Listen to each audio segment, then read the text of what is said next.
લક્ષ્ય ન્યૂઝ, એક નજર, એક લક્ષ્ય. માનવ જીવનમાં સેવા કાર્ય એ સૌથી ઊંચો ધર્મ ગણાય છે. સુરેન્દ્રનગર ખાતે આવેલી ઉપાસના વિકલાંગ પુનર્વસન કેન્દ્ર, જે રાજ સૌભાગ સત્સંગ મંડળ સાયલા દ્વારા સંચાલિત છે, જિલ્લા રજિસ્ટ્રાર કોમલબેન ચૌધરી તથા તેમના અધિકારીઓ તેમજ દૂધ સંઘના અધિકારી કાનાણી હિતેશભાઈ ચાવડાએ શુભેચ્છા પાઠવી હતી. મુલાકાત દરમિયાન કેન્દ્રના સંચાલકશ્રીઓએ સમજાવ્યું કે કેવી રીતે આ કાર્ય માત્ર દયાભાવથી નહીં પરંતુ વિજ્ઞાન અને વ્યવસ્થિત આયોજનથી થાય છે. બાળકોને ચાલવા માટે બાયોનિક પગ, વ્હીલચેર અને ભાષા થેરાપી જેવી સેવાઓ અહીં ઉપલબ્ધ છે. તેની સાથે સાથે તેઓને આત્મનિર્ભર બનાવવાના પ્રયાસ રૂપે હસ્તકલા અને નાના ઉપયોગની પણ તાલીમ આપવામાં આવે છે.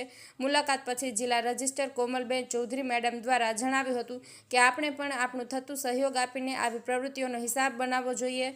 દરેક વ્યક્તિને જીવનમાં એકવાર તો આવી જગ્યાએ મુલાકાત લેવી જોઈએ જ્યાં સેવા કોઈ હેતુથી નહીં પણ પ્રેમથી થાય છે.